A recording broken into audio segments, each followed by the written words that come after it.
வணக்கங்களே, கடவுளூர் TV நேயர்களுக்கு லக்ஷ்மணன் அன்பு வணக்கங்கள். இப்போ நம்ம பார்க்க போகிறது வார ராசி பலன் 8ஆம் தேதியிலேருந்து 14ஆம் தேதி வரை எப்படி இருக்க போகுது தான் பார்க்க போகிறோம். எப்போதும் சொல்லதான் லக்னத்துக்கு பாருங்கள், ராசிக்கு பார்ப்பது லக்னத்துக்கு பார்க்க ரொம்ப பர்ஃபெக்டாக இருக்கும். உதாரணமாக ஒரு மகர லக்னம் விருச்சிக ராசினா விருச்சிக ராசிக்கான பலன்களை பார்க்கறதோடு மகர ராசிக்கான பலன்களை பார்க்கும்போது ரொம்ப பர்ஃபெக்டாக இருக்கும்.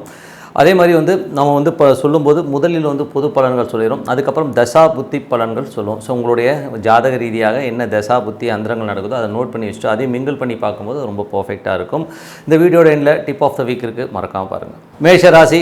ஸோ மேஷ ராசிக்கு பார்த்திங்கன்னா உங்களது ராசி அதிபதி 11 இருக்கார், அதுவும் நல்ல லாபம் தான். ஆனால் போகிறது ராகுடைய சாரத்தில் போகும்போது அந்த செவ்வாய் ராகு காம்பினேஷன் இருக்கும்போது 12ஆம் அதிபதியுடைய அந்த இருக்கிற ராகுடைய சாரத்தில் போகும்போது கொஞ்சம் அலைச்சல்கள் கொஞ்சம் இருந்தாலும் பெரிய லாபங்கள் கண்டிப்பாக இருக்குங்க. ஸோ அதில் எந்த மாற்றமும் இல்லை. ஏன்னா செவ்வாய் ராகுனும் போது கொஞ்சம் எமோஷன் ஆவீங்க, சில நேரங்களில் பெரிய லாபங்கள் கிடைக்கல அப்படிங்கிற ஒரு எமோஷன்ஸ் இந்த மாதிரி விஷயங்கள்லாம் வர்றதுக்கான வாய்ப்புகள், ஆனால் திடீர் அதிர்ஷ்டங்கள் வருவதற்கான வாய்ப்புகள் நிறைய இருக்குது. ஸோ அதனால் நிறைய ஊழியங்கள் நிறைய திடீர் அதிர்ஷ்டங்களால் வர்றதுனால உங்களுக்கு அந்த ஒரு டைம் கிடைக்கும்போது கரெக்டாக யூட்டிலைஸ் பண்ணிக்கணுங்கிறது தான் சொல்ல வரும். ஸோ அதுக்கப்புறம் பார்க்கும்போது உங்களுக்கு 2ஆம் அதிபதி 2-7ஆம் அதிபதியான சுக்ரன். ஸோ 2ஆம் அதிபதியான சுக்ரன் பார்த்திங்கன்னா உங்களுக்கு இப்போ 12 இருக்கிறார். ஸோ 12 சனியுடைய சாரத்தில் போகும்போது என்ன மாதிரி விஷயங்களும் போது கொஞ்சம் செலவுகள் இருக்கும். சுப நிகழ்ச்சிகள் சார்ந்த விஷயங்களுக்காக செலவு பண்ணுறது, வாழ்க்கை துணைக்காக செலவு பண்ணுறது, இந்த மாதிரி விஷயங்கள்லாம் கொஞ்சம் இருக்குங்க. ஸோ மற்றபடி எல்லாமே சிறப்பு தான். லாபம் இருக்கும், நல்ல லாபங்கள் கண்டிப்பாக இருக்குங்க. ஏன்னா அது சனியுடைய சாரத்துலேருந்து சனி 11 இருக்கும்போது பெரிய லாபங்களை கண்டிப்பாக அள்ளி கொடுத்துரும். சுப நிகழ்ச்சிகளுக்கான முயற்சிகள் கண்டிப்பாக சக்ஸஸ் ஆகிறதுக்கான வாய்ப்புகளும் ரொம்ப நல்லா இருக்குது. 3-6ஆம் அதிபதியான புதன். ஸோ 3-6ஆம் அதிபதியான புதன் பார்த்திங்கன்னா உங்களுக்கு ராசியிலே, அதாவது மேஷ ராசியிலே வக்ரம் ஆகிருக்காருங்க. ஸோ அப்போ என்னென்னா உங்களுக்கு முயற்சிகள் சின்னதாக ஒரு தாமதங்கள் இருக்கும். நீங்கள் எதாவது வேகமாக பண்ணணும், வேகமாக எதாவது முடிக்கணும்னா அந்த வேலையை கொஞ்சம் ஸ்லோவாக போகிற மாதிரி ஃபீலை கண்டிப்பாக கொடுத்துரும். அதே மாதிரி கடன் கொடுக்கல் வாங்கல் பார்த்திங்கன்னா கொஞ்சம் இழுபறிகள்லாம் இருக்கிறதுக்கான வாய்ப்பு கொஞ்சம் பார்த்து நடத்துக்குங்க. வேலையிலும் பார்த்திங்கன்னா கொஞ்சம் சோம்பேறித்தனம் அதிகமாக வருவதற்கான வாய்ப்புகள், சில நேரங்கள் என்னத்த வேலை என்னத்ததுன்னு புலம்புறதுக்கான வாய்ப்புகளும் இருக்குது. ஸோ அதனால் வேலையில் கொஞ்சம் சுறுசுறுப்பாக இருக்குது, நீங்களே மோட்டிவேட் பண்ணிக்கிங்க, ஓகேங்களா. ஸோ அது மாதிரி விஷயங்கள் இருக்கும். அதுக்கப்புறம் 4ஆம் அதிபதி. ஸோ 4ஆம் அதிபதியான உங்களுக்கு நம்ம முதல் 2 நாட்கள் கொஞ்சம் வீடு சம்மந்தமான விஷயங்கள் கொஞ்சம் சின்ன சின்ன செலவுகள் வருவதற்கான வாய்ப்புகள், தாயார் சார்ந்த உடல்நிலை சார்ந்த விஷயங்கள் கொஞ்சம் செலவுகள் இருக்கும். அதுக்கப்புறம் நல்ல விஷயங்கள், நல்ல மாற்றம்லாம் கண்டிப்பாக இருக்குங்க. அதுக்கப்புறம் 5ஆம் அதிபதியான சூரியன். 5ஆம் அதிபதி சூரியன் 12 இருக்கும்போது நிறைய செலவுகள். அதுவும் பார்த்திங்கன்னா இப்போ புதனுடைய சாரத்தில் போகும்போது நிறைய செலவுகள், நிறைய ஒரு நம்ம நினச்சி பார்க்காத அளவுக்கு என்னடா அது இவ்வளோ செலவாகுதுங்கிற மாதிரி எண்ணங்கள் நிறைய பேருக்கு இருக்கும். அதுவும் குழந்தைகள் விஷயங்கள் நிறைய எக்ஸ்பென்ஸ் ஆகிறதுக்கான வாய்ப்புகள். ஸோ அதுக்கு நம்ம கொஞ்சம் ப்ரிப்பேர் பண்ணிக்கணுங்கிறது தான் உண்மையான விஷயம். சில நேரங்களில் அதுக்காக கடன் வாங்குறதுக்கான வாய்ப்புகள் சில பேருக்கு ஏற்படலாம். அதுக்கப்புறம் 6ஆம் அதிபதியான புதன் பார்த்திங்கன்னா உங்களுக்கு ராசியிலே கேது சாரத்தில், அதுவும் ரிவர்ஸில் போகிறது பார்த்திங்கன்னா வேலை விஷயங்கள், வேலை சம்மந்தமான விஷயங்கள் கொஞ்சம் நெருக்கடிகள், கொஞ்சம் காலதாமதங்கள் ஏற்படுவதற்கான வாய்ப்புகள் இருக்குது. கடன் கேட்டதுலேயும் கொஞ்சம் காலதாமதமாக கிடைக்கும். மற்றபடி எல்லாமே சிறப்பு தான். 7ஆம் அதிபதியான சுக்கிரன் 12 இருக்கும்போது அது 11ஆம் அதிபதியுடைய சாரத்தில் போகும்போது அற்புதமான விஷயங்கள், நல்ல லாபங்கள் இருக்கும். சுப நிகழ்ச்சி நடத்துவதற்கான வாய்ப்புகள் ரொம்ப சிறப்பாக இருக்குது. 8ஆம் அதிபதி 8இல் உள்ள செவ்வாய். ஸோ 8ஆம் அதிபதியான செவ்வாய் பார்த்திங்கன்னா உங்களுக்கு 11 இருக்கும்போது திடீர் அதிர்ஷ்டங்கள், திடீர் விபரீத ராஜயோகங்கள் ஏற்படுவதற்கான வாய்ப்பு ரொம்ப சிறப்பாக இருக்குங்க. அதுக்கப்புறம் பார்க்கும்போது 9ஆம் அதிபதியான குரு உங்களது ராசியிலே சுக்கிரனுடைய சாரத்தில் போகும்போது கொஞ்சம் செலவுகள், தந்தை சார்ந்த விஷயங்கள், சில பேர் நிறைய பிரயாணங்கள் ஏற்படுவதற்கான வாய்ப்புகளும் நிறைய இருக்குங்க.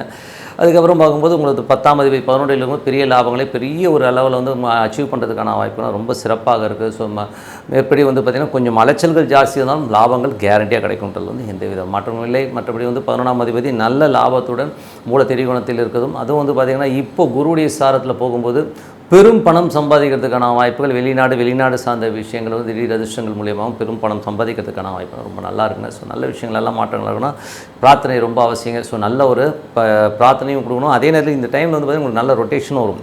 ஏன்னா ஒரு நல்ல ரொட்டேஷன் கட்டுவதற்கான வாய்ப்பு இருக்குது. 12 நிறைய கிரகங்கள் இருக்கும்போது கொஞ்சம் எக்ஸ்பென்சஸ் நிறைய ஆவரமான ஃபீல் கண்டிப்பாக இருக்கும். பட் அதெல்லாம் நல்ல ஒரு சுப நிகழ்ச்சி விரயமாக தான் மாற்றிக்கணும் வழி, அதுக்காக கவலைப்பட்டு ஒன்றும் புரியும் கிடையாது. ஸோ இதுவரை பார்த்தது பொது பலன்கள். ஸோ இப்போ பார்க்க போகிறது பார்த்தீங்கன்னா தசாபுத்தி பலன்கள் எப்படி இருக்குன்னு பார்ப்போம். ஸோ தசாபுத்தியில் மேஷ லக்னமாக இருந்து சூரிய தசாபுத்தி அந்த நடக்கணும் எப்படி இருக்கும். சூரியன் 12 புதனுடைய சாரத்தில் இருக்கும்போது 3-6-12 இருக்கும்போது வேலையில் நிறைய அலைச்சல்கள் இருக்கும். கொஞ்சம் சின்ன சின்ன காலதாமதங்கள், நம்ம நினச்ச வேகத்துக்கு வேலை நடக்கலைங்கிற மாதிரி ஃபீலிங் நிறைய கொடுத்துரும். ஸோ சின்ன குடும்பத்துலையும் பார்த்திங்கன்னா சின்ன சின்ன வாக்குவாதங்கள் வர்றதுக்கான வாய்ப்புகளும் கொஞ்சம் கவனமாக இருக்கிறது ரொம்ப ரொம்ப நல்லது. வழக்குகள் சம்மந்தமான விஷயங்கள் ஏதாச்சும் இந்த வழக்குகள் இருக்குன்னா அந்த வழக்குகள்லாம் வந்து கொஞ்சம் காலதாமதமாகி கொஞ்சம் இழுபறியில் போகிறதுக்கான வாய்ப்பும் நிறைய இருக்குங்க. ஸோ அதனால் கொஞ்சம் அது அப்படி தான் இருக்கும். அது வந்து குழந்தைகளுக்காக வந்து நிறைய வந்து கடன் வாங்குறதுக்கான சூழ்நிலையை நிறைய பேர் ஏற்படுத்துவதற்கான வாய்ப்பும் நிறைய இருக்குங்க. ஸோ அதனால் கொஞ்சம் பார்த்து தான் பண்ணணும். செலவுகளை கண்ட்ரோல் பண்ண முடியாதுன்னு தான் உண்மையான விஷயம். அதுக்கப்புறம் வந்து மேஷ லக்னமாக இருந்து சந்திர தசா புத்தி அந்தரங்கள் இருக்கும்போது எப்படி இருக்கும்? சந்திரன் 4ஆம் அதிபதி சந்திரன் வந்து நல்ல லாபங்களை அள்ளித்தரணும். ஃபஸ்ட்டு ஒரு திங்கள் செவ்வாயில் வந்து கொஞ்சம் நிறைய விரயங்களையும் அதுக்கப்புறம் வந்து கொஞ்சம் கொஞ்சமாக நல்ல பண வரவுகளையும் நல்ல ஒரு வளர்ச்சியும் கண்டிப்பாக கொடுப்பதற்கான ரொம்ப சிறப்பாக இருக்குது. அதுக்கப்புறம் வந்து மேஷ லக்னமாக இருந்து செவ்வாய் தசா புத்தி அந்தரங்கள் நடக்கிறவங்க எப்படி இருக்கும்? செவ்வாய் வந்து பார்த்திங்கன்னா 11 இருக்கும்போது 1, 8, 11 போது விபரீத ராஜயோகங்களால் வந்து பெரிய தொகை வருவதற்கான வாய்ப்பு வராதுன்னு நினச்சி இந்த கடன் வந்து வருவதற்கான வாய்ப்பு ரொம்ப சிறப்பாக இருக்குங்க. பட் என்னென்னா கொஞ்சம் எமோஷன்ஸ் ஜாஸ்தி இருக்கும். ஏன்னா செவ்வாய் ராகுடைய சாரத்தில் போகும்போது ரொம்ப எமோஷன்ஸு கொஞ்சம் கோபதாபங்கள் வருவதற்கான வாய்ப்பு, அதை மட்டும் கொஞ்சம் கண்ட்ரோல் பண்ணிக்கணும்.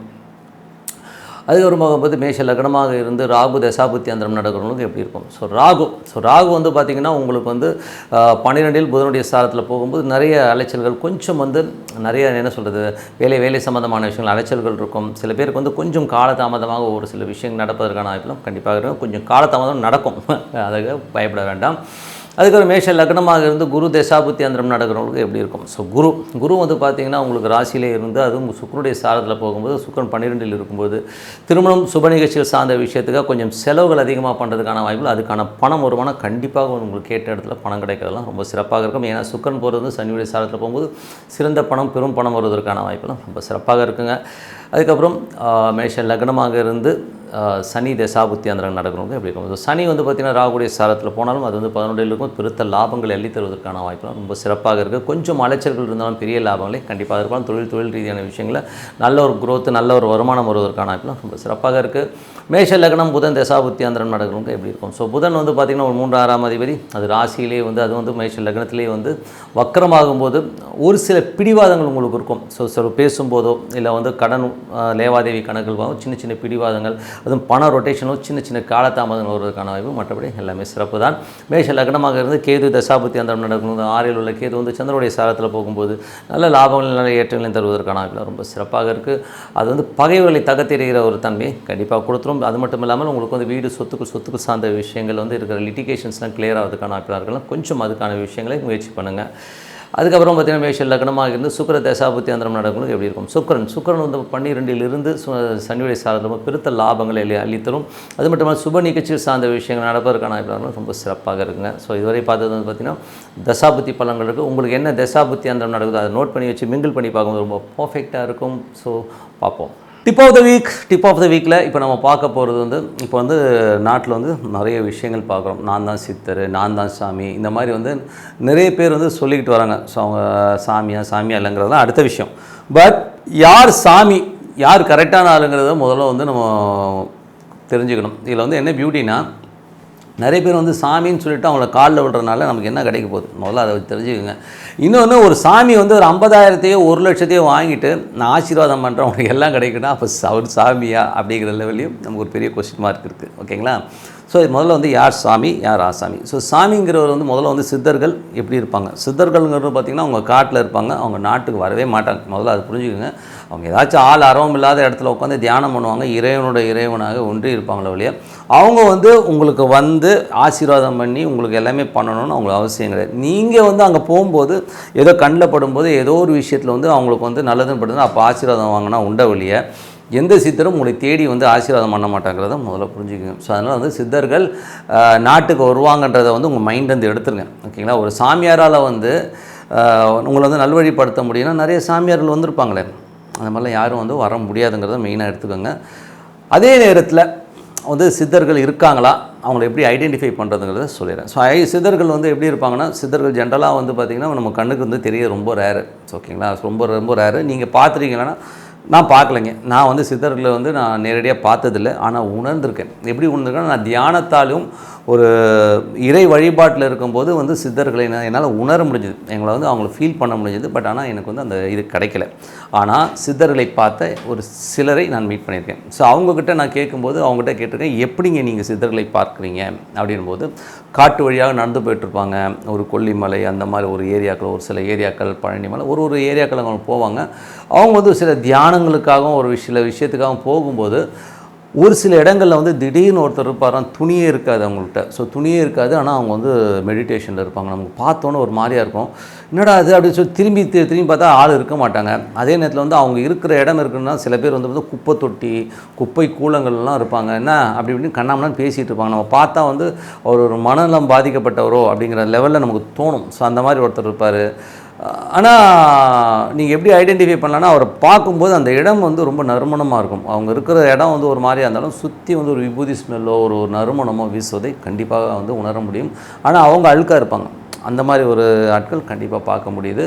அது மட்டும் இல்லாமல் நிறைய அதுக்கு வந்து நீங்கள் நாட்டில் கூட பார்க்க முடியும். சில பேர் வந்து ஏதோ ஒரு காட்டுக்குள்ளெல்லாம் இருப்பாங்க, நமக்கு தெரியாது. ஏன்னா அவங்க வந்து ஏன் வரமாட்டாங்கன்றதுக்கு ஒரு காரணம் இருக்குது.